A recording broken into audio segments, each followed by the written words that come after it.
yet. I will let you know. That's okay. Right, we are now live in that fact. For this listen, right, I don't know what I'm saying, but I know that we are live. This is Geek Battle, and here's the intro.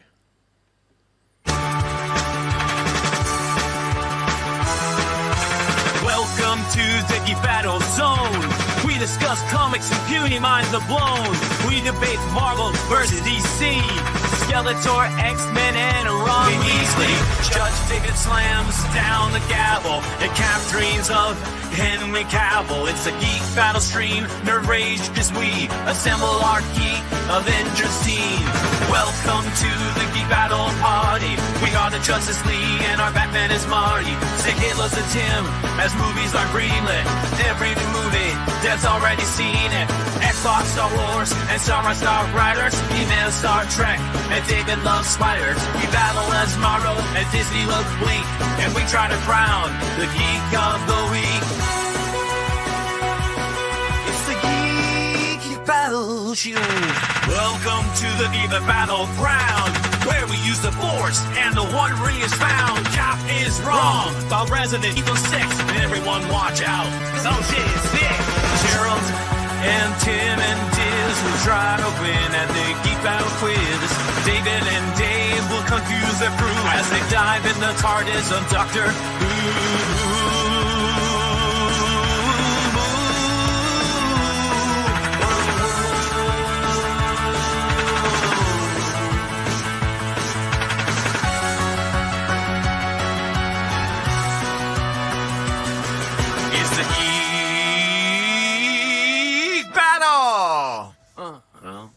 Watch out now, we're full of hot takes. Doc Courtney is garbage, but Red Dwarf is great.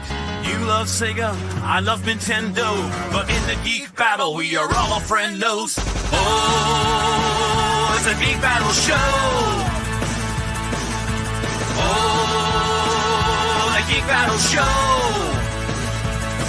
It's a Teenage Mutant Ninja Geek Battle show.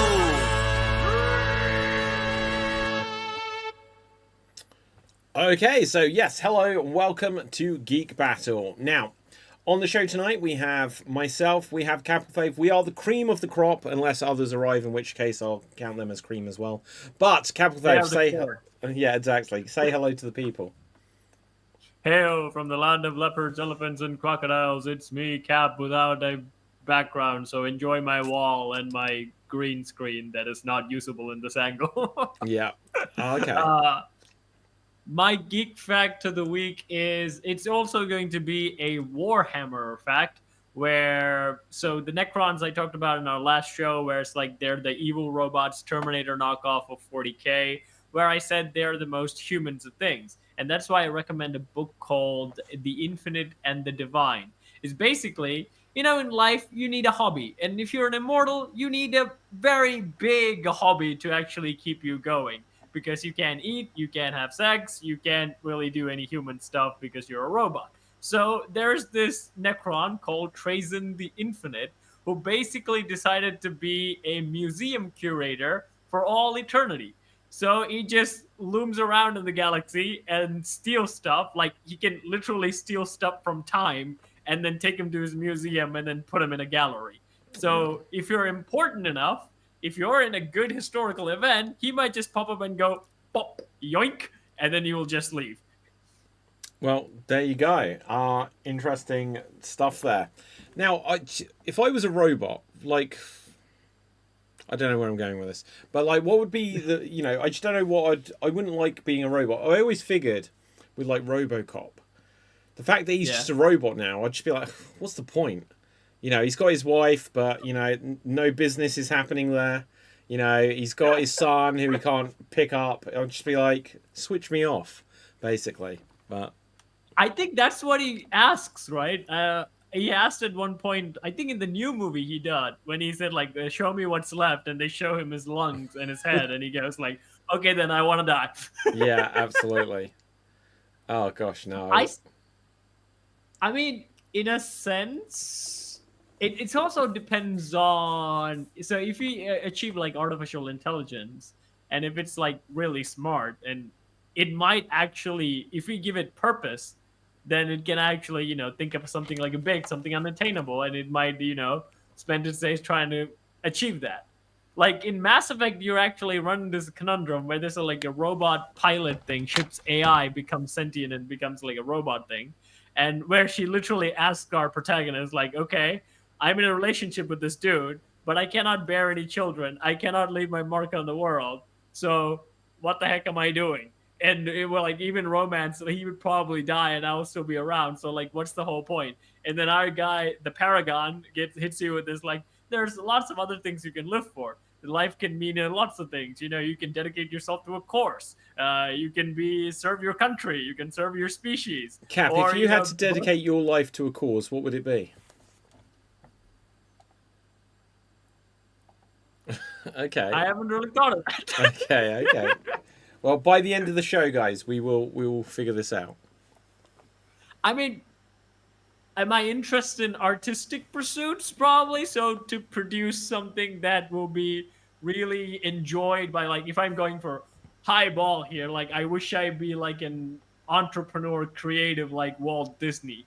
Like, if I can produce something like that, like that brings joys to millions of children and like a lot of people in a different sort of way, I would dedicate myself to that. I'm not really sure I can achieve it, but I'll dedicate myself to that. Yeah, that's a noble one. Or like world domination. That's got meaning. Yeah. David supervillain route starts now. Okay, so does being a supervillain? Well, okay, so does wanting to dominate the world instantly make you a supervillain? I think it does, because craving power is one of the narcissistic psychopathic traits, and one of the evilest things that we have in real. I mean, like, evil is kind of relative, right? I mean, like, we can eat animals, but we can't, eat people. So yeah, exactly. There's always like. Why do you? I'm worried about the way you said that with such concern. I'm not the one who's reading Silence of the Lambs. That's a good book. It's a good book. But in that sense, world domination in our human sense, we always, we point to psychopaths as the most evil of us because, like, they can't really feel empathy. So they are the only narcissistic people that will hit themselves, I will conquer the earth. Yeah, no, absolutely. I think, okay, so I think we've had this discussion before, but, like, I think everyone wants to, on some level, like, conquer the earth, because it's the only way you can guarantee your own safety. So, like, I think, I've said before, I think the motivation for why everyone does everything can be boiled down to safety. Like, it's not about power. And boredom. And boredom. Boredom? Yes. Okay, well, let's put that one to the test. Because if you think about it, a lot of people don't really care about safety. That's why they jump off airplanes and do daredevil shit, because they find the existence so mundane that they had to really push themselves to get that rush. Otherwise, they're just, eh. I don't know. Like, see, that might be the. But do people jump out of the aeroplane because they think it's going to fail? They think they calculate the risk and think that it's going to be okay. Because I think the rule changes if someone's, intending to hurt themselves. But no one who's like, right, I'm going to sign up to parachute today. They're not like, well, I guess I can get rid of my house because I'm not coming back. They always keep their house because they think they're coming back. Yeah, but that's also, parachuting is actually a lot more safer than the other stuff like humans get to. Yeah. Like, really push the dirt bike into a mountain. Those kind of they know there's like a very low chance that they're gonna not break something. Even Jeff Hardy actually said it. Jeff Hardy said, like, in a video, that the first time he actually had to go to do surgery is the injury that he had on a dirt bike. Not when he was swanton bombing throughout WWE. He was perfectly fine when he was doing that. Wow, that's crazy. Yeah. And Think he's still that. doing it. Right. Yeah. Okay, so let's come on to now. One of the big things I've seen today is the Super Mario Galaxy movie. The first proper trailer is out. I may have to bring up like a shield here. So let's bring a force field on. Bad voicing it? Yeah, of course it is. Oh, no. But I think it genuinely looks good. Let's put this on small. Hopefully, oops! Don't play music. Don't play music. Right. Okay, so we see Bowser there, and the artwork is still slightly off compared to what it looks like on like the proper video games. Yeah, but check this out: Brie Larson is voicing Princess Rosalina. Is she the one who's the girlfriend of Luigi? No, that's Princess Daisy. Even though they'll say, "Oh, they're just friends," but basically Mario has Peach, Luigi has Daisy, and then Rosalina is just a new princess they brought up in Super Mario Galaxy. I love the fact that Brie Larson understood the Marvels and going no show, so she's doing for I'm gonna voice cartoons now. Yeah, absolutely. Well, it'll just be interesting. This might be a good career move for her. Yeah. I think she kind of got the brunt of all the Marvel hate when she like came in because like she was one of the few faces that was like the new face, and she got the full hate boner for all this thing that MCU was actually turning out. Well, you know, there was so many rumors because there was rumors that they were going to make her sort of like the biggest deal in Endgame, and then there was something about that people didn't like her, like the cast didn't like her or didn't, you know, always get on with her, and so then she actually isn't in Avengers Endgame that much at all. Yeah, it's just the last moment where Rocket has to hyper, yeah, and then she just bursts through a ship. Yeah. And then, obviously, the Marvels, they were like, well, we're not calling this Captain Marvel 2, you've got to share it. And it was a Ms. Marvel movie more than anything. I think, again, that's one of the Disney phases where I think before Endgame, they had a clear plan, they were doing it. And then after Endgame, it was all full Disney. Marvel had a little less control of it, and they didn't really care afterwards, I think. They were like, do guys, whatever you want. We made the movie, we made billions, we're fine now. And then Disney kind of all mucked it up like it did with Star Wars. Okay, do you know, like, this might be, like, a fun point topic. Yeah, look, so there's Brie Larson as Rosalina. She's beating up a giant robot. She weirdly reminds me of Elsa. Oh, of course she does, yeah. That's a really good question. When did Frozen come out? 2012. 2012. Well, I think Princess Rosalina predates that. Wow, what is her earlier design? Google her earliest design. I will. I'll do this now. Okay, so Super Mario Galaxy. Let's see when this came out. Super Mario Galaxy. That came out in 2007. So 2007. Okay. Let's put Rosalina. Oh, not Rosalind. Rosalina. And then let's see what she looked like when they first designed her. So, yeah, it was, I think, this. So let's see. Is it just that she's blonde and she's got like a kind of ice cold? Yeah. It's blonde and it's bluey and energy like, so yeah. Elsa, yeah, I can see it. Okay, and we'll bring up Elsa as a comparison. So Princess Rosalina, Elsa. Let's see what comes up. Yeah, loads of people have spotted this. I had never thought about this before, but it's because they're like similar shape and everything as well. Yep. Point 1 for Nintendo. Yeah. Is Nintendo and Disney partners? No. Nintendo have occasionally like done deals with like Disney for certain things, like an exclusive game here or there. But generally speaking, Nintendo is the Disney of video games, but they don't work together at all. How is it? I mean, what is the PC market like? What is the Disney in the PC market? Wait, what is the Disney in the PC? What's the question there? What's the game studio that is like the Disney in the PC market? I don't think there is one. Like, I think Nintendo is the Disney equivalent in video games, and then all in general. Yeah, because like PC, it's all like Call of Duty Zombies and like Baldur's Gate or what have you. because all the studios that produce PC games were actually before consoles, and they got in the PC game later on, I think, because like Capcom was obviously consoles, right? Well, hang on. No, oh, okay. Say that again. Wait, you think all of the PC things were consoles? PC game studios were basically before console, and then they hopped on the PC game. Is that the case? So PC game studios were before consoles? No, they definitely weren't. Yeah. No, not really. Like computer games weren't really a thing. The amazing thing is PC gaming. Like it feels a little bit. It was kind of late to the game. Like I don't know if I can reach it here. So there's an old system called a Commodore 64. Let's see if I can pull this out. Boom! How's that for having that by my hands, right? And back in the like 80s, this is a recreation of it. But back in the 80s, people would have like home computers, and this isn't a PC. It's a personal computer, but it's not a PC. And this is what's called a Commodore 64 or C64, as this recreated one is. And it was the Wild West time of there wasn't Windows. Like the first Windows might have been in 1992 or something. So Windows.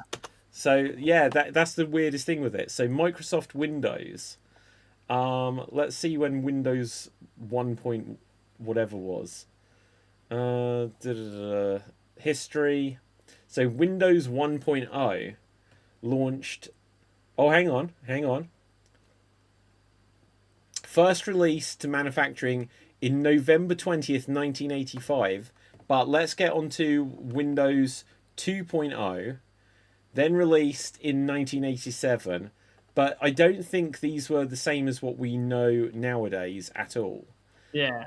Because what I can say, for certainty, I think Windows 3.0 was like the one where things kind of changed.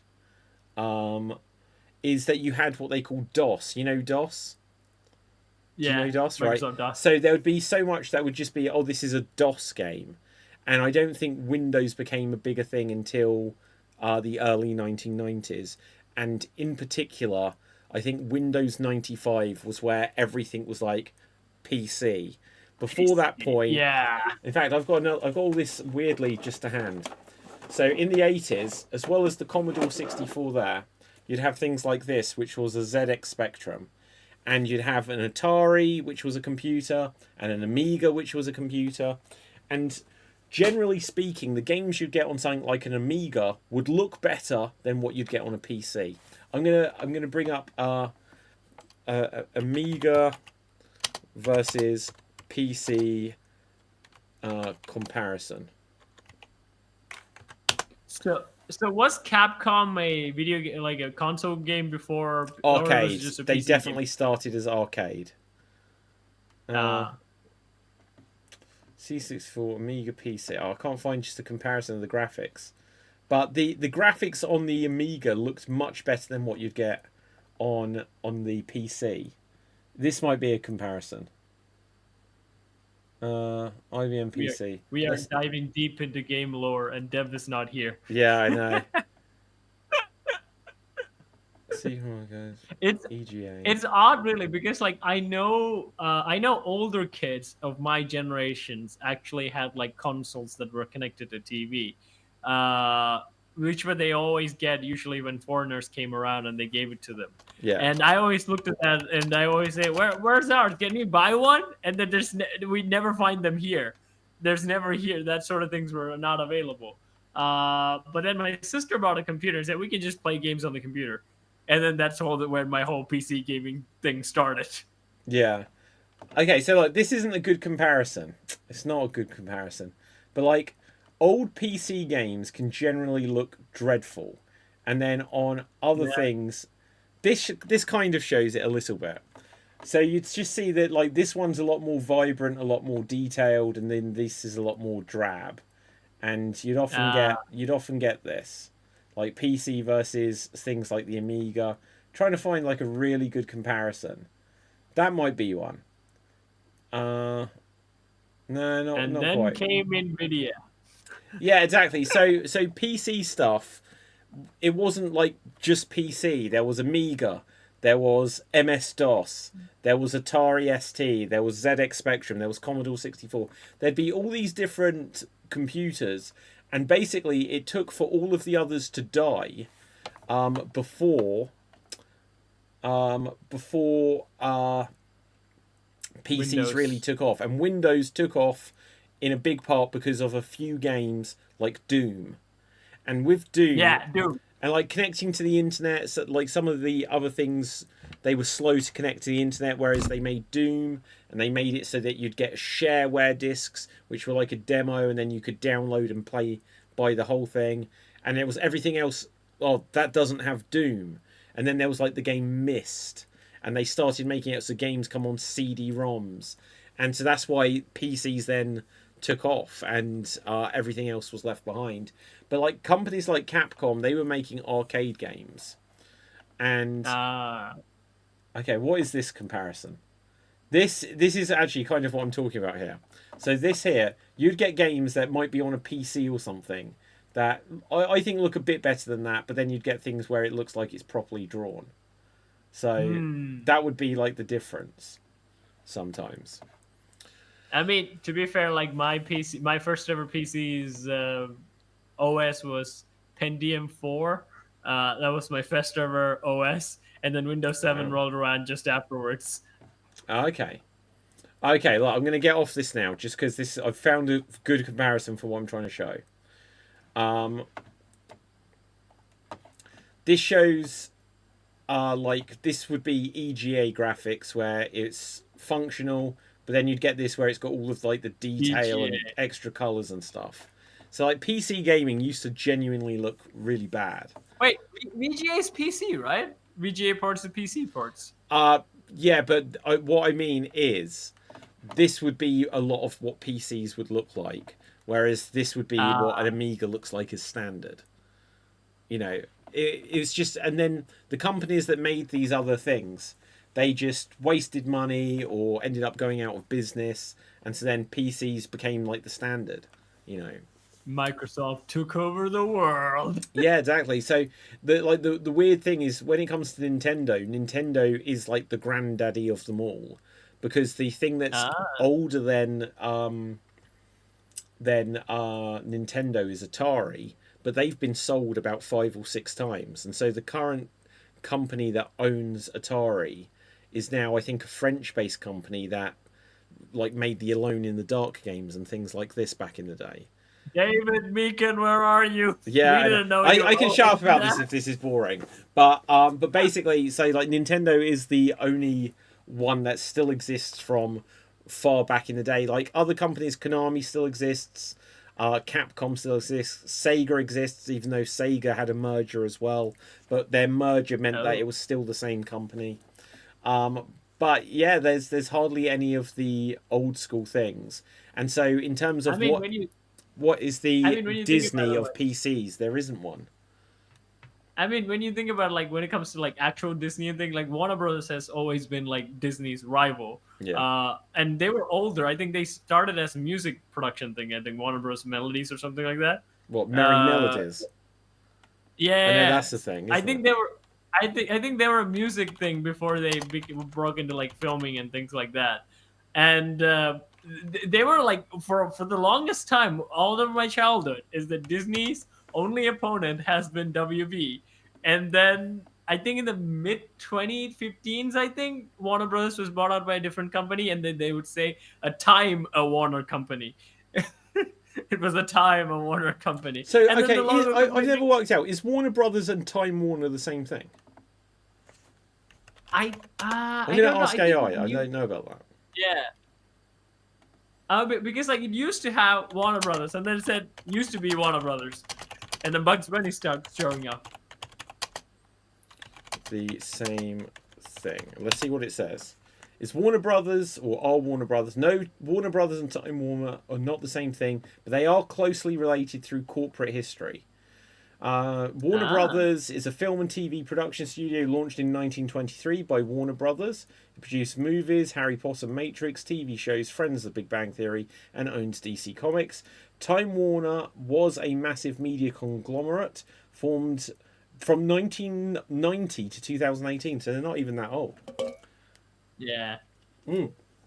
I mean, Formed by currently the who merger owns it? of Time and Warner Communications, which already owned Warner Brothers. So Time Warner basically was the combination of a company called Time that made magazines like Time and Life, who then merged with the company that owned Warner Brothers. Wow. Yeah, So one of us died before a long time ago. yeah. Which really sads me to say, because like I always had this like two different cartoons. You would have Mickey's Christmas specials, or you would have Looney Tunes Christmas special, or Scooby Doo special. It's so rich with so many cartoons, and now it's just like it's just desert now. Desert meaning that there isn't any, or desert meaning that there's loads?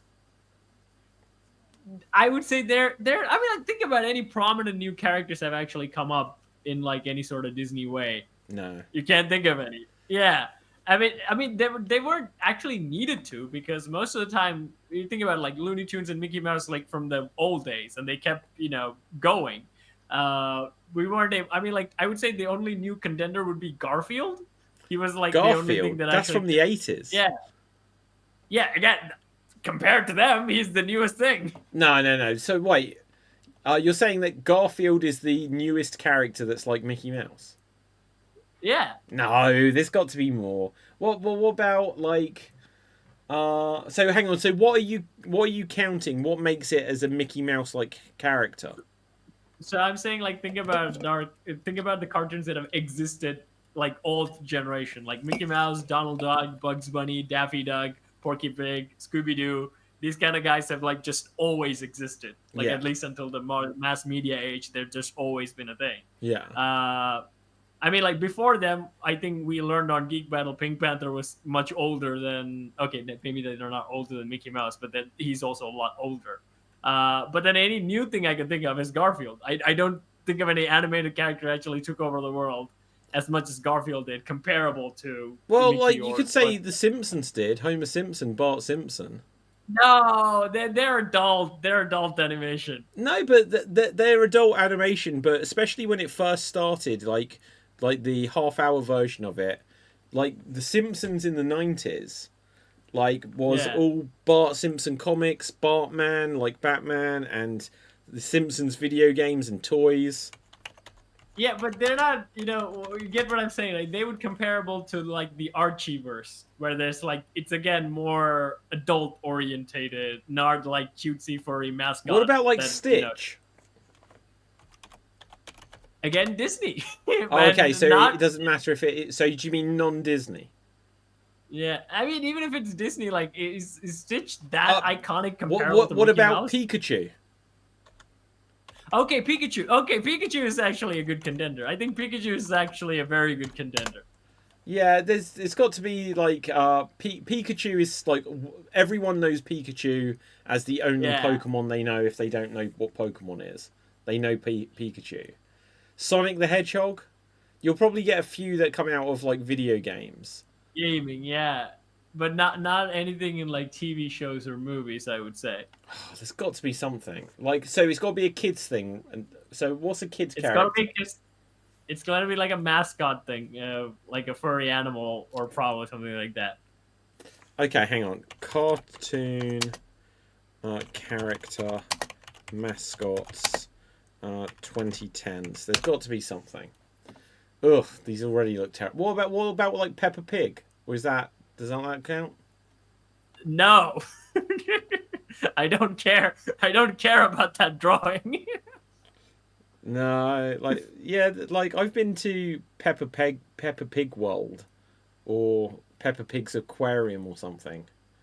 Which didn't really it's a pig, it didn't really fit the aquarium theme, but it was there. Yeah.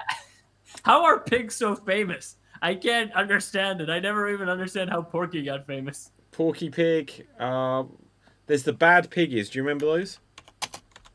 Nope. Do you remember Angry Birds? Yes. Okay, so the bad guys in it were the Bad Piggies. Okay, yeah. Okay, Yeah. so basically gaming. So we were right. Gaming basically took over entertainment age. Yeah, I think so. Like, Because other than that, yeah. then they go ahead. Now, other than that, I can only think of like some YouTube stuff that has been going on, like some meme characters that they were created. What famous cartoon characters have emerged and been Probably gonna be Ben 10. big since 2000? I don't even know what Ben 10 is, but I remember a few months ago we suddenly SpongeBob SquarePants. Okay, yeah, SpongeBob is good. Yeah. I think SpongeBob is the best. Yeah, okay. 90s creation. Okay, I think it's SpongeBob, great. Avatar: The Last Airbender, Uh, Dora the yeah. Explorer. Dora's good. Dora's good. Yeah. Like, it is weird though, because so much nowadays is kind of based on other things. Like, this is where we get so many remakes, and it's like Yeah. in the 90s, if there was a big summer blockbuster, there would be a cartoon of it. So obviously there was the Teenage Mutant Ninja Turtles, which were a comic, but then they kind of became popular because of the cartoon and then a movie. Yeah. But then you'd get like the Men in Black cartoon or Godzilla Ooh, love cartoon it. and stuff like this. And then you'd also get video games of all of these things. But weirdly, video games based on movies are kind of almost a thing of the past now. It's really weird. Yeah. I mean, like, one of the things I usually see, there's a movie and then there will be a cover of it. And I say, is that a movie DVD? And they're like, no, it's a game. Huh? Who knew? Yeah. That reminds me, I should definitely check out the Men in Black games. I really want to play them if they're on PC. The Men in I tell you what, the first Men in Black video game plays like Resident Evil. And it's Nice. terrible. Right. Oh no, which Resident Evil? Yeah, I'll bring it up and show you. Now, when I say Resident Evil, I mean the original Resident Evil, because this came out when when the first movie came out.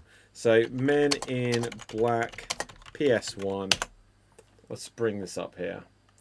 This game absolutely sucks. I played it back in the 90s. I think I sold Open it. an award-winning ice. Oh, shush. Right, I played it in the 90s. I think I sold it, and I ended up buying it again years later because I was like, I want to do videos about the Resident Evil games and all of those type of games, and I was like, I know Men in Black is one of them.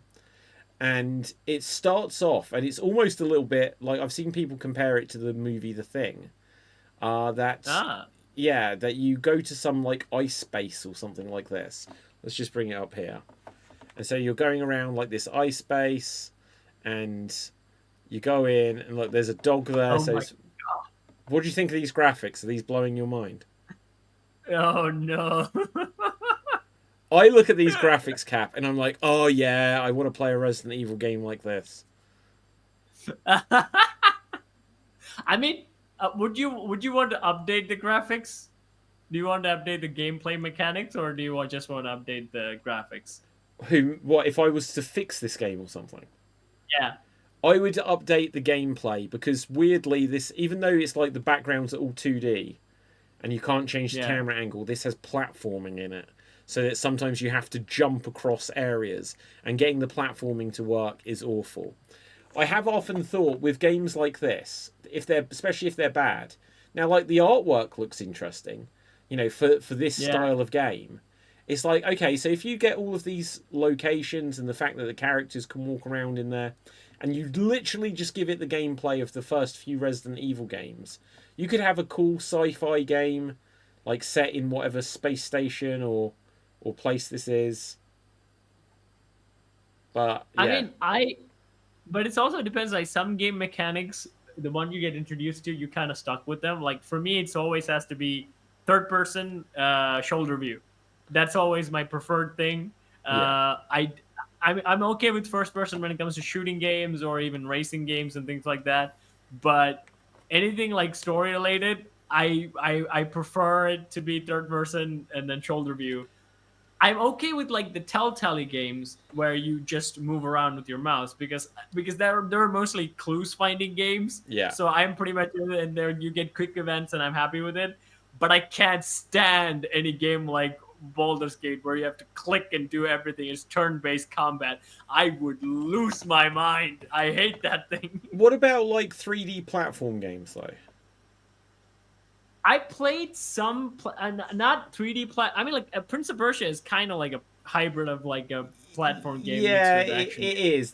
So that's in the similar mold to like Tomb Raider and that. I literally mean more cartoony one, like Super Mario Galaxy or Crash Bandicoot, stuff like this. No, I've only played. I only game I played that had platforming was like the Adventures of Tintin, which was a game that came out with the movie where it's also like a hybrid where it gets like full platform, where you get like with Mario and things like that, and then it turns into like a first person view in certain scenes. That's the only thing I really enjoyed, and I only enjoyed because it was Tintin and not any other characters that I don't know. Yeah. So okay, Cap, here's a question for you. What would you say are your like top 5 video games of all time? We should do this with everyone here, but we can do this now, you and me. What's your Witcher 3, Red Dead Redemption 2. What else did I have really fun with? I think Resident Evil franchise as a whole, I had tons of fun with, but I would not put them as like the greatest things I played. That's the reason why I can't really put them. Okay, what else? What else was I really satisfied with? Okay, my innocence wants to put Sam and Max in them because I really enjoyed playing Sam and Max. Wow. Other than that, I would say what other game has Mass Effect? Mass Effect. What's the recent edition I actually recently played it? Mass Effect is awesome. Okay. Other than that, I played tons of games where I can't really put the. Okay, I have to put like all the combat games I mostly play, like Mortal Kombat and Injustice. I'll put Injustice because like I really enjoyed Injustice. Yeah, we should play that again. Actually, I forgot about that. Okay. Yes. Right. So look, here's the thing I was going to say. So, you know, you chose some good ones here, but like I like the website How Long to Beat. When someone tells me about a game, and I look up like How Long to Beat, it's like it is 51 hours. I'm like, I don't have time for this. You know, it's the whole. But you know the weird thing, David. Even if you finish 51 hours, you probably would not have completed everything on the game. Well, exactly. So I don't know. Like I want when I watch a movie, it's over like within 2 hours.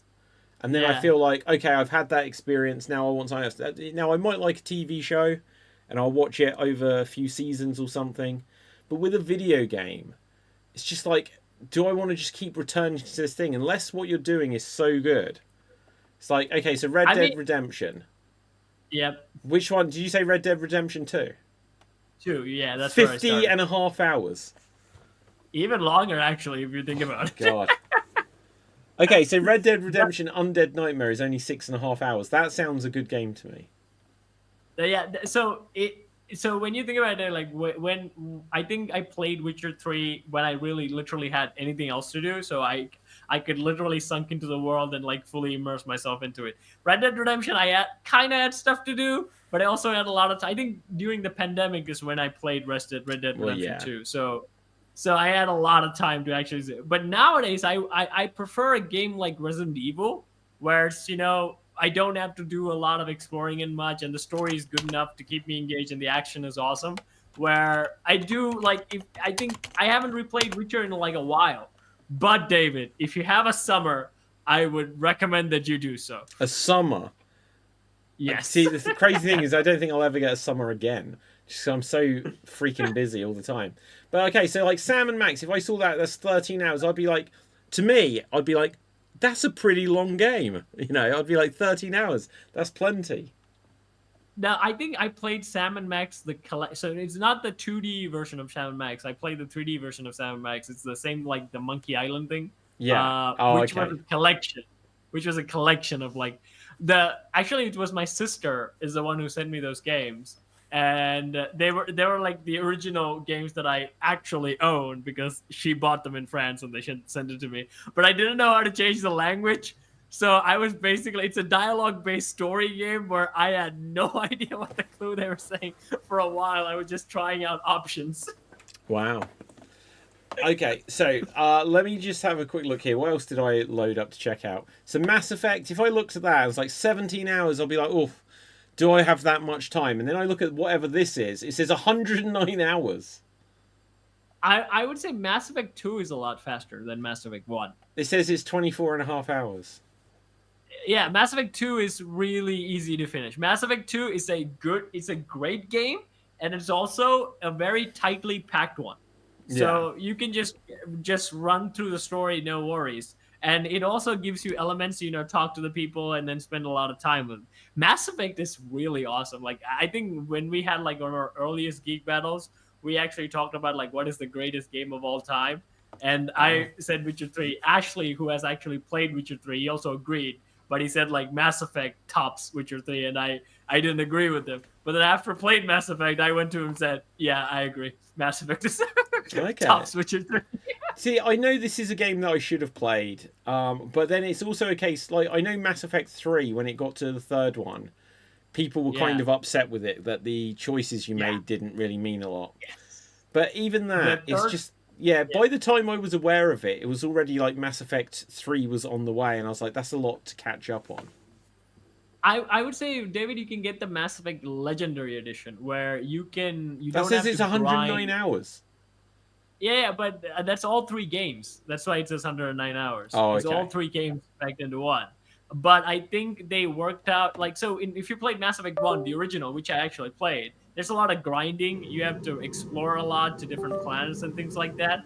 I think they're kind of left out in the Legendary Edition, so you can easily stream through Mass Effect 1. And then Mass Effect 2 is already a good, tightly packed game. Okay, yeah, okay. Now, I just need to give note that Dev is here. Hello. Yeah, Stream was being weird and wouldn't like detect my camera or microphone today. StreamYard! It still hasn't put my background yet. Yeah, I had to fight to get my background to appear even tonight.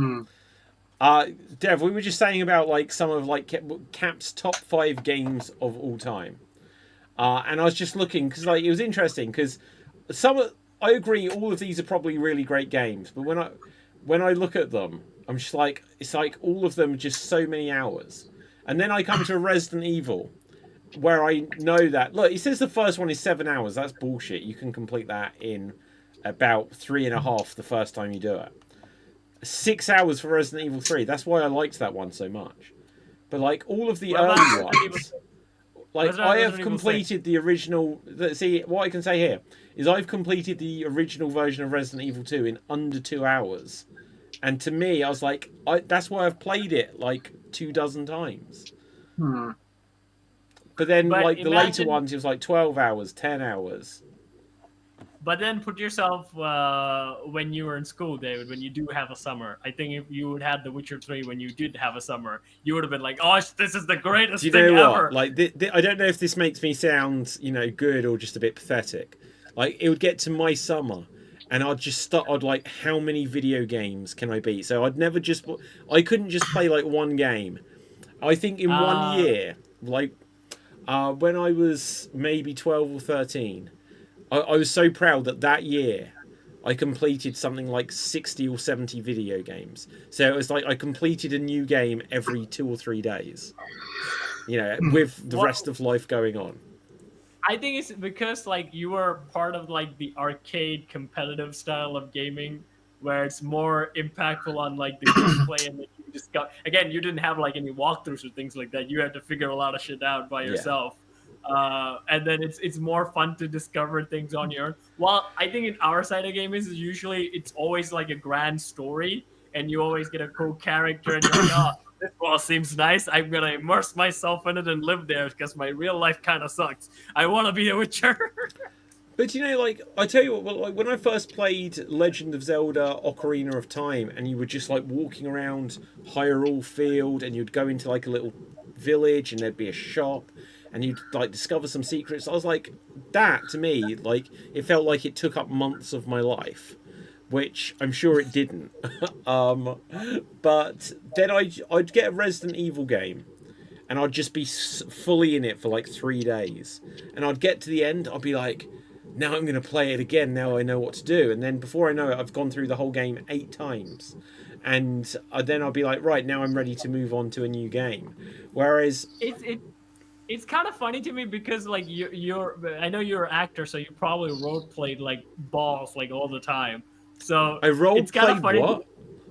You've probably role played everything in your life most of the time, where you imagine yourself as another person and then doing things. Yeah, I see. So I feel like that's why I assume like, okay, David can be the Witcher. I feel like David would have like a balls to the walls fun with this because like, hey, look at me, I'm the Witcher. Do you know, it's so weird, like, because obviously like I do a lot of improv, you know, and this is a spin-off adjacent to extreme improv and everything. I think there's stuff where like a video game, I don't really see it so much as that I don't really see it as that I'm the character and doing the stuff as the character, and I feel like I'm experiencing like their story, but I don't really see it as that I'm now in that role. I can't think of any game where I have felt like that. Resident Evil. Like, I think probably the closest I get to this is if I'm playing like Street Fighter, or like playing Donkey Kong Country and you complete a level or you beat an opponent. I'll just be like copying their taunts. So you just be like, you win in Street Fighter, and before you do, like, put hoi, like that, as if you're E Honda or stuff like this. But you've probably done that with cartoons, right? I assume you saw He-Man and then grab a stick in your backyard and go, I have the power! I still do that. Like, I have a He-Man sword behind the screen. So imagine you get a video game where you are He-Man and it's an open world where you get to explore your own story as He-Man. Yeah. But, you know, I think this is one of the reasons I don't mind first-person shooters, but I prefer games where you see the character. Yeah, always have. Me too. Sure. Because I don't want to feel like I am the character with this hand. It doesn't make me feel like I'm the character. I want to see the character. That's why I always preferred Resident Evil, because it is a shooter game, but it's third-person shooter game, which I always preferred. Yeah, and so this next one, like, I'm excited for Resident Evil 9, but I keep seeing stuff for it like it's coming out quite soon, and I think it's like February. But like none of the new stuff they're showing for it, I'm going to play the game. I'm looking forward to the game. I don't actually feel excited for Resident Evil 9. Like I'm probably not going to play it. Oh, why? You can play it in third person. Two reasons. One, I don't think my laptop will be able to play it. The other reason is I'm not sure it's the Leon story, so I don't care. Everything I keep hearing suggests that Leon is in it. If that's so, then I'll probably at least watch the story if my computer won't run it. Oh my gosh, I could never do that. David, as a PC gamer, most of my life was like, even Witcher 3, when Witcher 3 came out, I saw the trailer, I saw YouTube videos, and I thought to myself, I will never play this game because I would never get a graphics card that I can afford that will play this game. And then 2 years later, I was able to play this game. I was like, this is the greatest thing ever. Yeah. Okay, so good. Now, just coming on to... Well, actually, Dev, what would you say your 5 favourite video games of all time are? Dynasty Warriors. Dynasty Warriors? Yeah. Wow. I would have never have thought that, but go on. Saints Row. Saints Row, yeah. Probably Crash Bandicoot. The original? Yeah, or the trilogy or whatever. Yeah, sure. Like Street Fighter. Yeah. Well, any particular one? You're kind of going for franchises. Any franchises. Any particular Street Fighter? Street Fighter Alpha 3. Wow, okay. And if you have... Because the World Tour mode on PS1. Yeah. And Rival Schools. Rival Schools? Is that a Dreamcast game? It was a PS1 game, and it was a Dreamcast game. The sequel's on Dreamcast. Yeah. But the franchise got cancelled for an interesting reason. Which was? And the sequel came out right after Columbine. Yeah. So they didn't want a game called Rival Schools. Yeah. After Columbine. I will also like to add, David, the gun game, which was the first ever story-driven game. I really like that game. Apparently, that game came out 20 years ago. I know. That's insane to me. 20 years.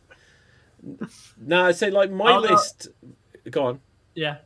No, I think that game I was not age appropriate to play, but like we didn't have like age restriction and things. I think I got that from the net cafe, came in and put that sucker in and played it, and I saw, oh, the lady's neck gets cut in this cutscene, and I went, ah. Wow. Okay, so something I was so first of all I was going to say, like, the interesting thing with like my if I choose my 5 games or franchise or whatever, I'd definitely pick Resident Evil that you've highlighted, Cap, and I probably would put Street Fighter in there for Not Mortal Kombat. no, not Mortal. I like Mortal Kombat, but I definitely, this is what you're saying about not Looney Tunes. So like Warner Brothers and Disney, and then just one of these rivalries that you have throughout time is Street Fighter or Mortal Kombat, Coke or Pepsi. You know, WWF, WCW. There's always these like 2 rival things, and Mortal Kombat. I like Mortal Kombat, but I definitely am more of a Street Fighter guy than Mortal Kombat. But for me, I definitely go Street Fighter 2, and I probably would choose Street Fighter 2 Turbo or the original version of Super Street Fighter 2. Just because I've played those so goddamn many times. But I would choose... But I say that, if I actually had to choose my top 5 games, like, we all named, like, different ones, but I could probably sit here and be like, Resident Evil 4, Resident Evil 3, Resident Evil 2, and I could be like that. But, so Street Fighter might get bumped down, and it might be in the top 20. But I'd probably say Resident Evil 4, Resident Evil...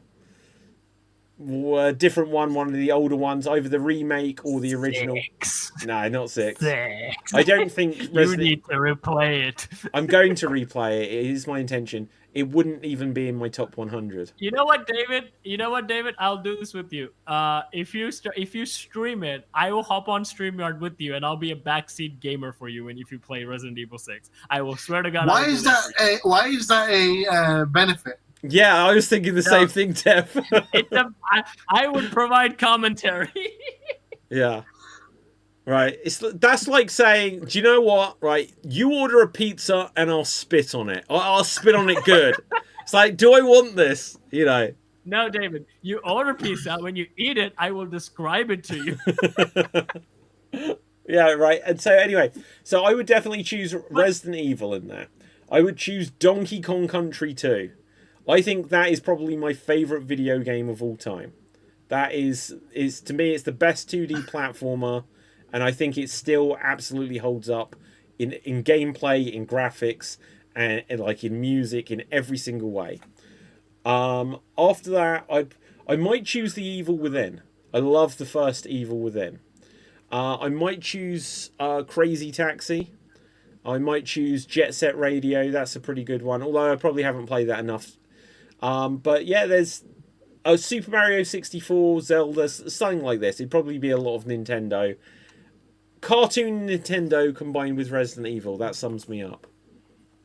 I mean, I think I've done a great blasphemy because like one of my early teens, one of my worst life things was like trying to get the new Assassin's Creed game work on my outdated PC. Assassin's Creed was a big part of my life even before like Witcher things and came up. I think that was my first introduction to like serious storytelling. So I also need to include Assassin's Creed in that. I think it only is because like Assassin's Creed has fallen so badly that I even forgot like how much I was dying to play one of those games because like Assassin's Creed was like huge in my teen years. It's weird how so many big franchises kind of disappeared from that era, because obviously Uncharted was a big thing. Tomb Raider was a big thing. Tomb Raider has had 3 distinct eras, and now Tomb Raider just feels like no one cares at all. Resistance, like the PS3 launched with the game Resistance Fall of Man, which was so good. It had a trilogy, got worse with each one. Killzone, I don't know if they still make Killzone. Like so many, like God of War even. Yeah. Sony have been so weird with not making any of their franchises last forever, like how Nintendo do with like Mario and Zelda and Mario Kart and so on and so forth. But David, let me show you like how different like the gaming flavor was, like just like for someone who in my generation, like watch this short cutscene from Assassin's Creed 3. I'll send the clip in StreamYard actually. You can share it because it's it's gameplay cinematics. Sure. Okay, let me just grab that. Yeah. So copy No link address. need to worry about sound. Yeah. Okay, let's bring it up. So this is Assassin's Creed. This is 12-year-old Cap, by the way. Like, listening to this dialogue. Tell me something. You could have killed me when we first met. What stayed your hand? Curiosity. Any other questions? What is it the Templars truly seek? Order. Purpose. Direction. No more than that. It's your lot that means to confound with this nonsense talk of freedom. Time was. The assassins professed a far more sensible goal. That of This peace. is the American Revolution. Freedom by the way. is peace. Oh no. It's an invitation to chaos. Only look at this little revolution your friends have started. I have stood before the Continental Congress and listened to them stamp and shout. All in the name of liberty. But it is just noise. And this is why you favor Lee? He understands the needs of this would-be nation far better than the jobberknolls who profess to represent it. It seems your tongue has tasted sour grapes. The people have made their choice, and it was Washington. People chose nothing. It was done by a group of privileged cowards seeking only to enrich themselves. They convened in private and made a decision that would benefit them. Oh, they might have dressed it up with pretty words, but that does not make it true. The only difference, Connor, the only difference between myself and those you aid is that I do not feign affection. This was my childhood. Wow. No, it looks pretty good. This is like the immersive things that we were like growing up with, and that's why like our expectations have always been like a big. So Resident Evil, I know it's a zombie game, so I never expect from it, but like anything epic that comes out, we always like, is the story as good as this? Because our comparison is so big. Our writing quality was so good in games. Yeah, well, it definitely wasn't like that. I'll show you what I had growing up in terms of immersive storytelling video games.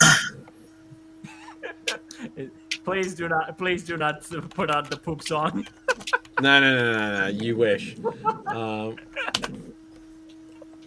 So something I thought was just an unbelievable storytelling video game. Whoa. I don't want to hear copyrighted things in the background. Thank you very much, YouTube. I don't know why it always does this. It's ads. We want ads. And yeah, it's still doing it. Right, okay. Right, here we go. Check this out. This was it. This is what it was all about. Okay, check this out.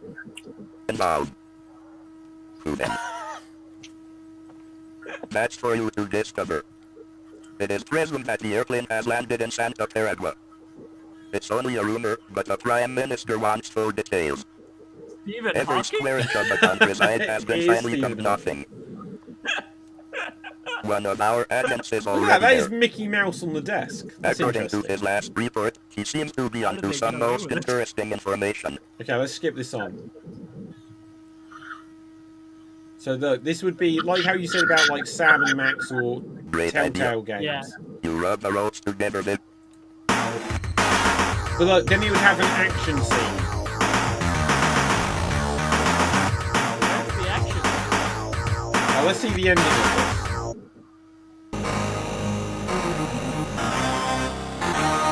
See, this is cinematic storytelling.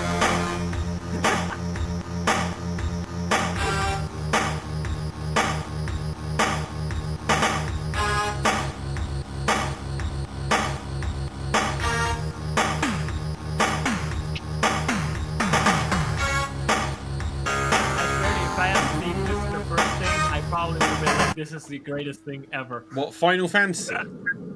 No, if I have seen this was my introduction to video games in general, I would have been like, oh, this is the greatest thing ever. Well, yeah. Do you know, the weird thing is that's actually better than I remember, because I swear when I played that, you didn't have digitized speech. You couldn't hear it like that. So you just had to read all of that Stephen shit. Hawking's? No. But yeah, it's crazy how like things have like changed. But then Yeah, but it's also like because like that's why like the new Assassin's Creed comes stuff up and it's so frustrating.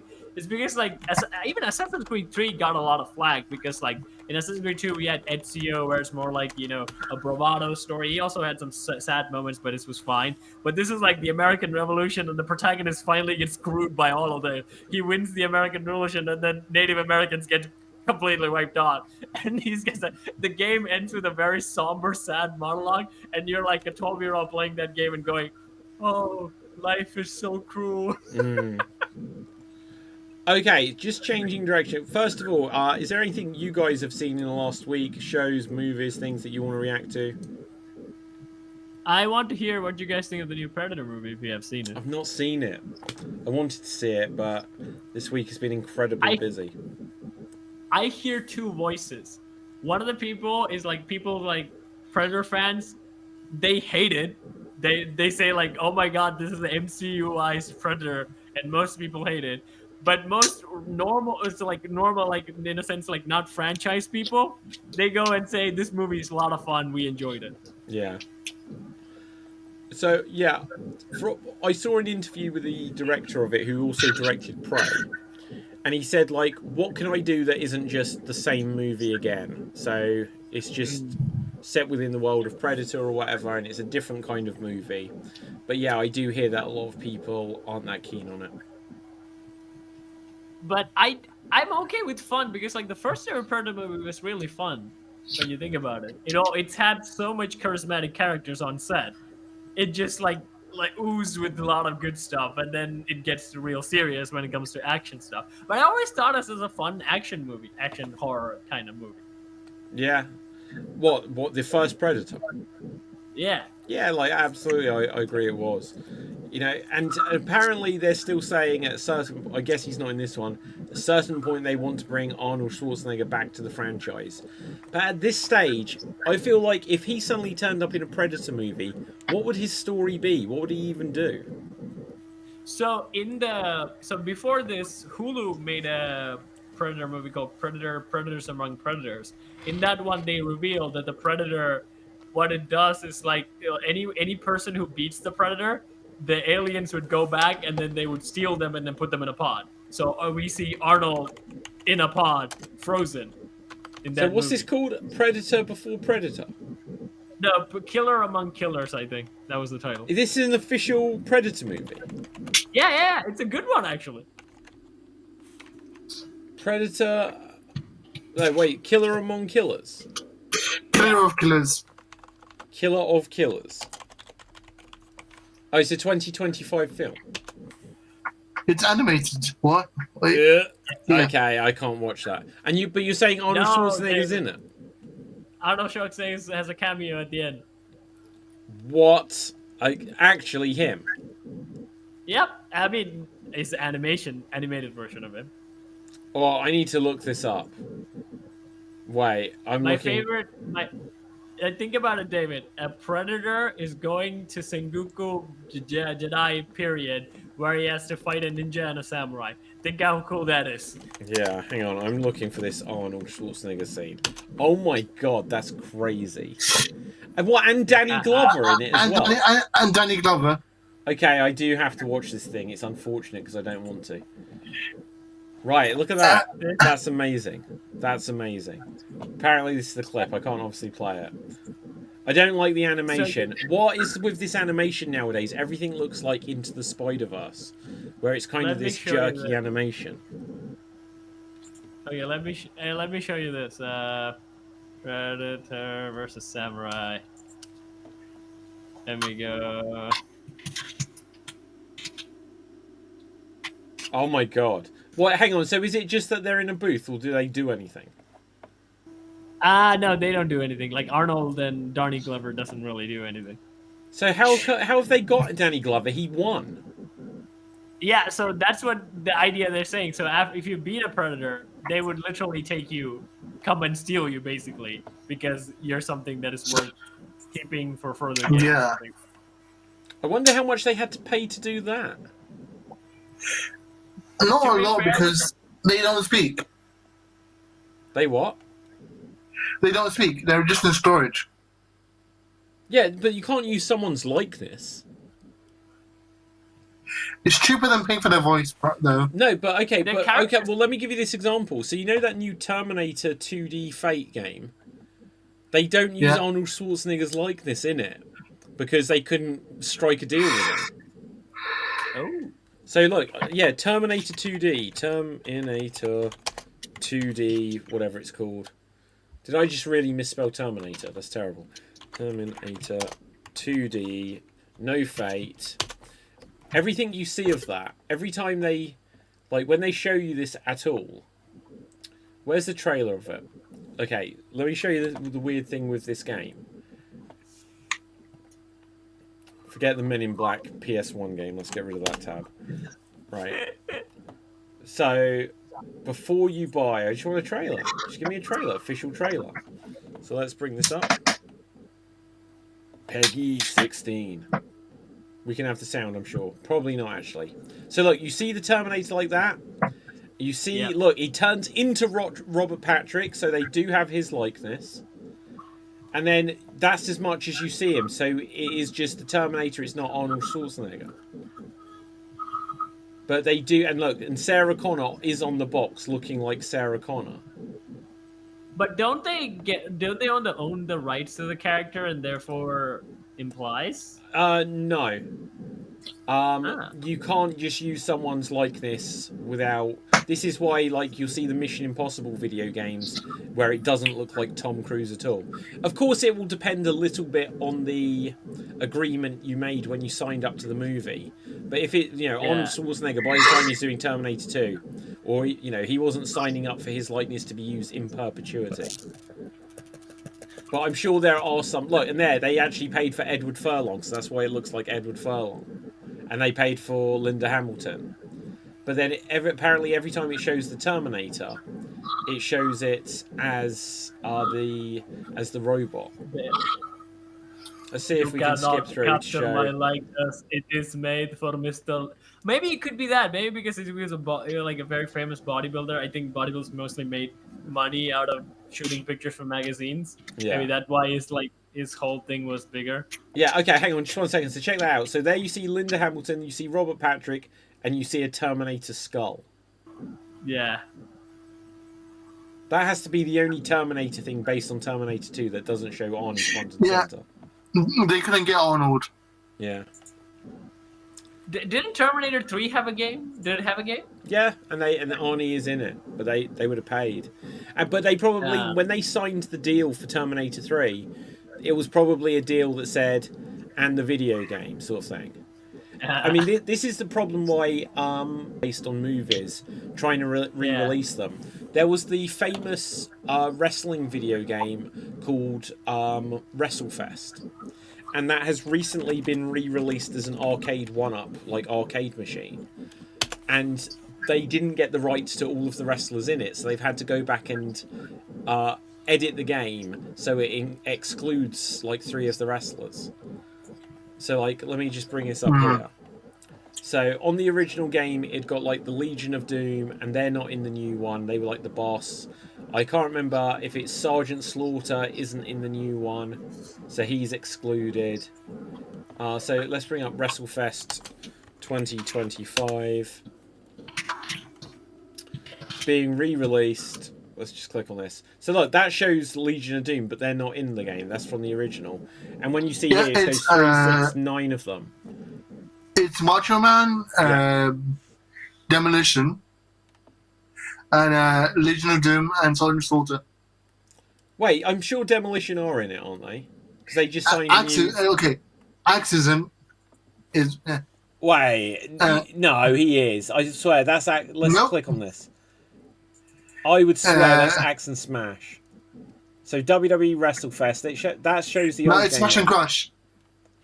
Oh, that's interesting. Oh, was he in the original though? Because I think it might have been. Yeah, yes. Oh, okay. It was X and Smash, but now it's X and Crush. Sorry, but now it's Smash and Crush. Wow, I didn't know that. That's really cool. But yeah, so legal rights to stuff is really weird. I mean, this is all. Question. You go on.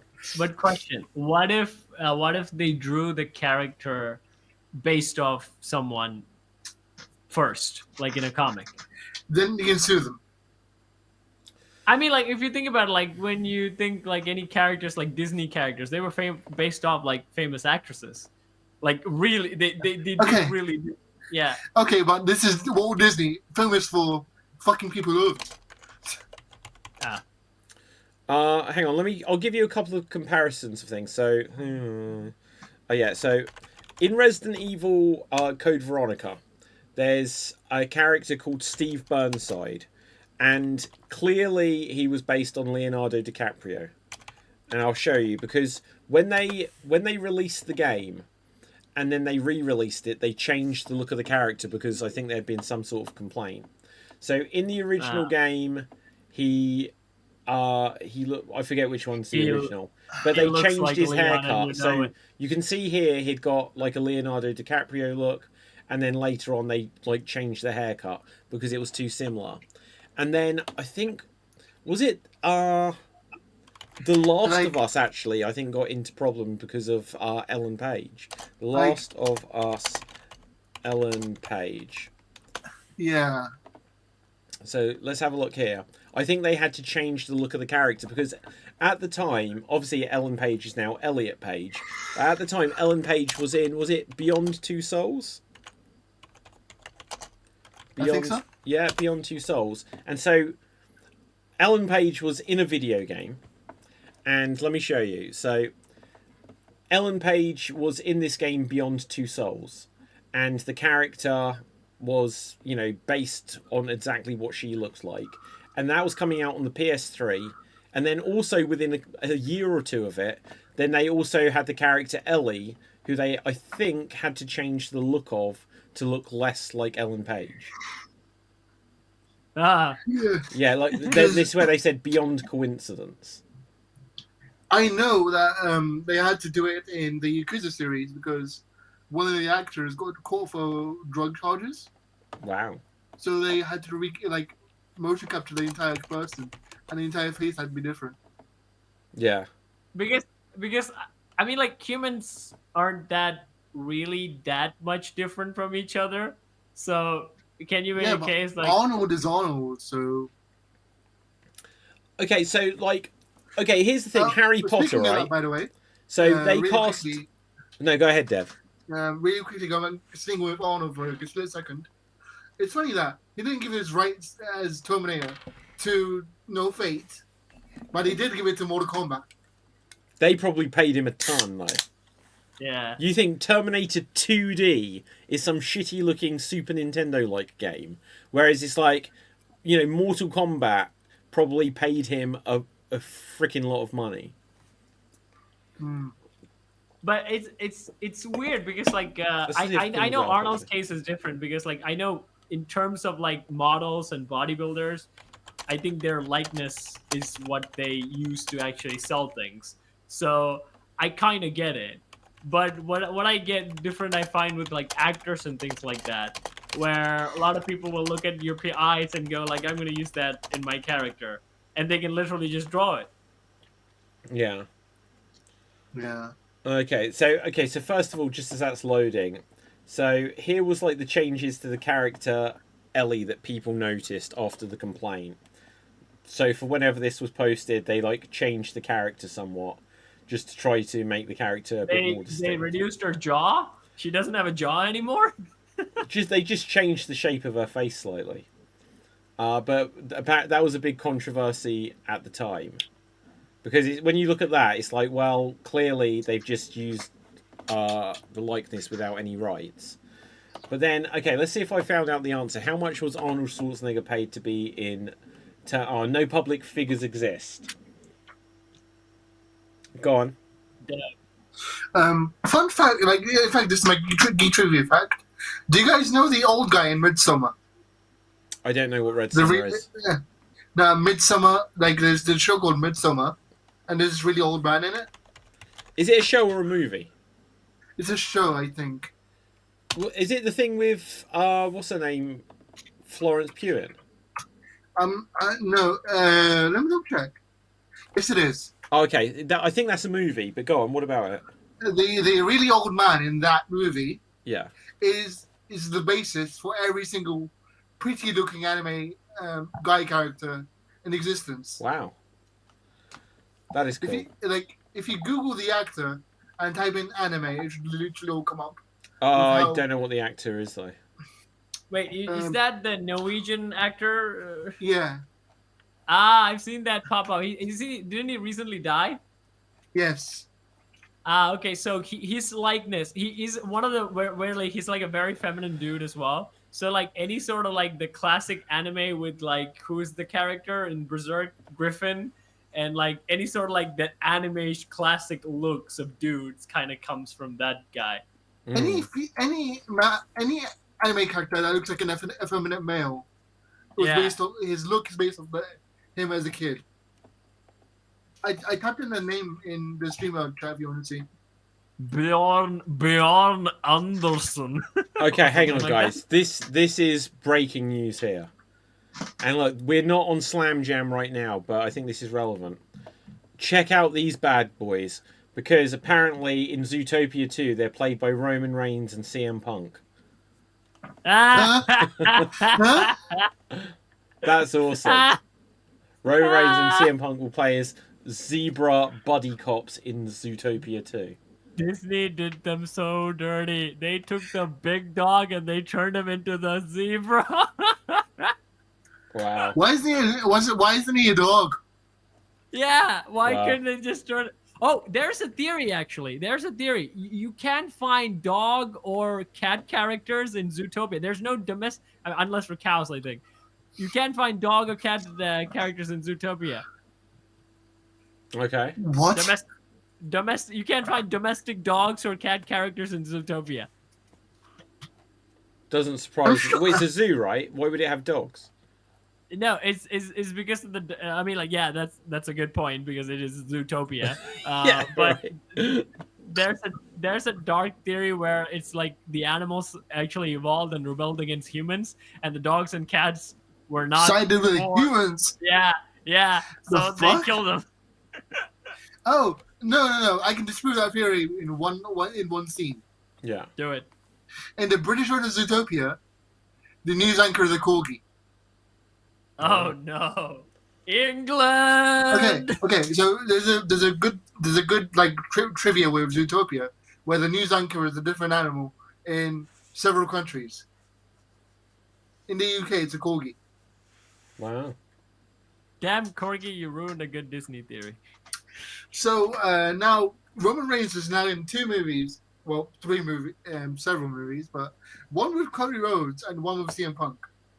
Yeah, this is the thing. Like, they always put wrestlers with wrestlers so often, but they shouldn't.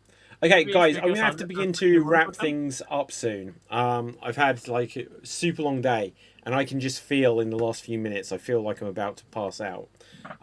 Last thing I would like to bring up, because I spoiled this earlier. So, Cap, you may become a console gamer yet. Is all I'm gonna say. Just because apparently Steam have once again they launched the Steam Deck, but they're now showing a brand new Steam machine, which looks exactly like a Xbox Series X cut in half. And That's a Nintendo GameCube. it looks like that is a better GameCube than the GameCube was. That is definitely a cube. But apparently, so it's the next surprise follow-up to what it released 10 years ago. And this is the controller for it. Now, I don't know if I've got it to hand, actually, but I still have one of the original Steam controllers, which, I don't know if there was a picture, I saw a picture of it down here, but maybe it's on a video. But it was super weird. But it's got these touch pads. It's basically got everything the Steam Deck's got.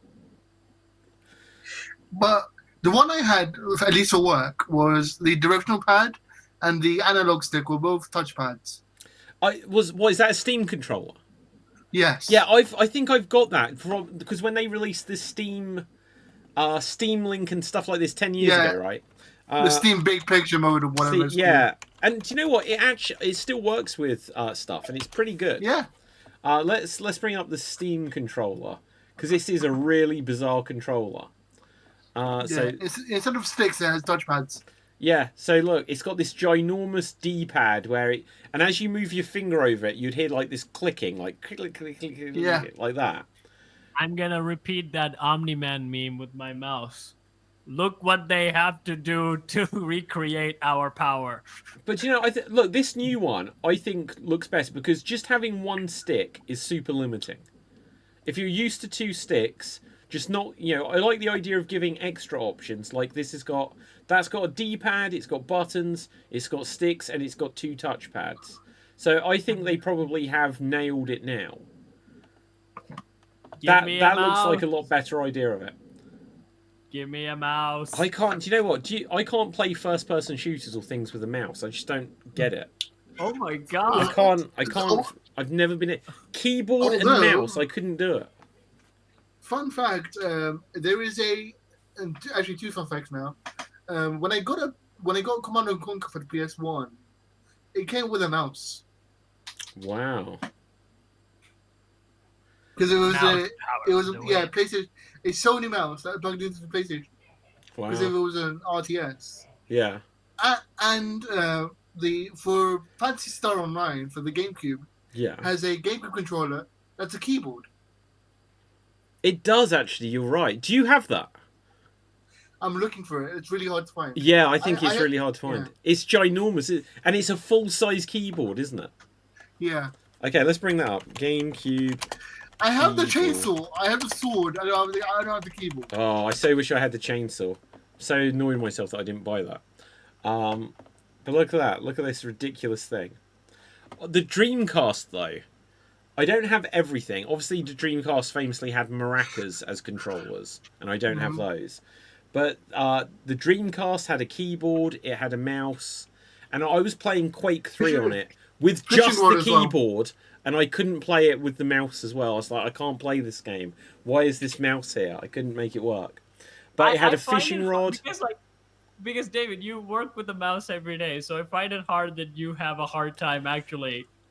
But so when you're using the keyboard, don't you have to use like W, A, S, and D to move your character? Yeah, just 3 fingers. Yeah, but how do you not just slip your fingers onto any of the other keys? They all feel the same. No, as a gamer, because mouse memory, it's a thing. Yeah, maybe. Maybe. Yeah, my fingers are usually so even when I'm playing like who wants to play a video game like this? It's like you're doing some weird Star Trek mind meld thing. No, because so control is usually dodge or crotch, and then space is usually jump. So you remove the space with your thumb.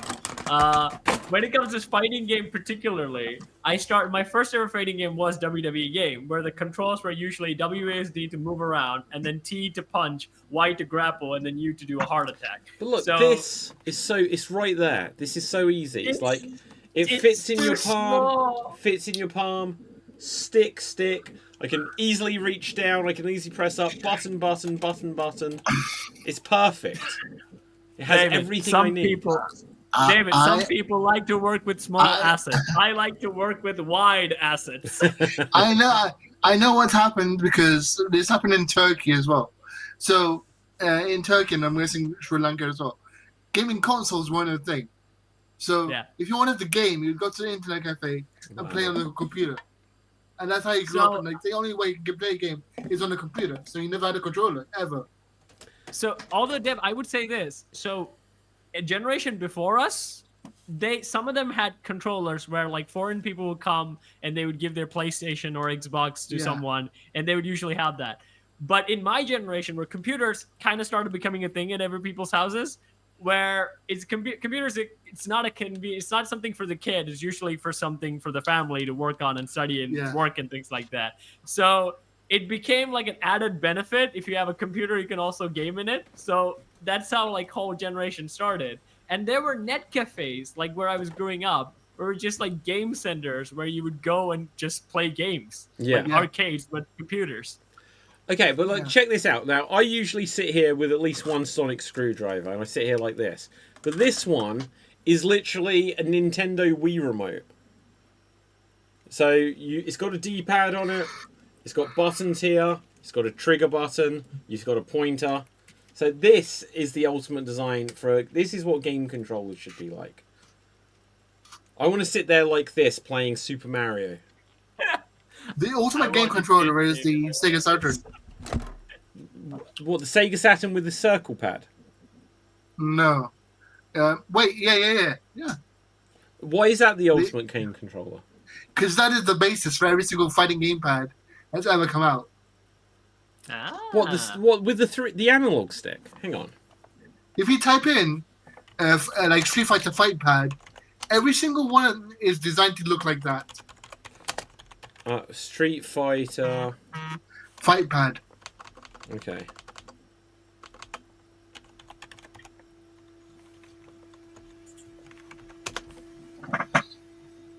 Oh, okay. See, oh yeah, but that looks like the original Saturn controller, not the one with the analog stick.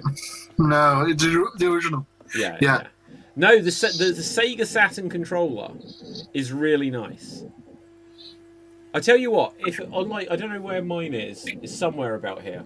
But the 8-bit Do or 8-bit Do, the little controllers like this. Now that looks like it's for the Xbox, but the one for the Sega Saturn. And that says, what does that say? That says Nintendo Switch. Yeah. But this, which you can use, I've got one like this that you can use on the original Sega Saturn. Original Sega Mega Drive. That's a really nice controller to play with. I do miss the 6-button layout. Everything just went, like, Sega, they killed it themselves. Because when they released the Dreamcast, they went to the diamond, like, 4-button, like, diamond shape, like you see there. So it's all like, everything just became, like, forever just like this diamond shape. I also like to ask, have you guys, when you're playing with PC, have you guys, changed the attacks to the number pad? Where it's actually, I found it for beginners, it's easier because it's like real punches. So like No. 1 o'clock. I plug in one of these to the PC. Cap, we both have controllers. Yeah, and that's what No. I tell you what though, I used to play on the PC, and I think it was because I had to, in 1997, right? Because I didn't have a game controller that worked. I'd play Tomb Raider or like Quake, and I'd play it with the PC. But they hadn't worked out, especially like Quake, they hadn't worked out like first-person controls like they have now. So I'd just be like, I wouldn't even be like pointing up or down like this with it, because that's where you use the mouse. It'd be old games, I'd just be pressing left to rotate. There'd be no strafing or anything. It was just a very different experience. I mean, for me, I would say I would probably be able to learn a controller to do a fighting game or any sort of like 2D games. But if you give me any sort of game where you have to like view and stuff, if you give me a controller, I would be utterly helpless because I'm so used to just with minor movements alone can see whole parameters with my mouse. The weird thing is like the first, like when I played Resident Evil 4 on the MetaQuest, I was like, oh, now that made me want to throw up just because like VR is like that. But yeah, that game, and I'm sure other VR games are like it as well, but also the video game on the Nintendo Wii U called Splatoon, I think that was potentially the first game that fully worked out shooter controls. And that is because it would use this stick to move the body of your character. So I don't have... I've got a lion here. Check out my lion. So you'd press up and your character would run forward. You press down, they'd back up. You press left, they'd sidestep. You press right, they'd sidestep. Touching the right controller literally just controls where you're looking. So if you only touch the right controller, you'll stand low. You would be able to turn around on the spot, but you'd never be able to move forward.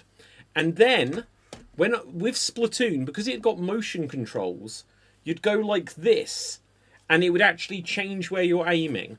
And on Resident Evil 4 on the MetaQuest, and so I'm sure other first-person games on VR have this, I could press the controller to walk forwards and move my legs. I could press the other controller to change the direction of my body or my head. But then I would literally just be pointing the gun to where I want to shoot. So it would mean that I could turn my head this way and shoot that way.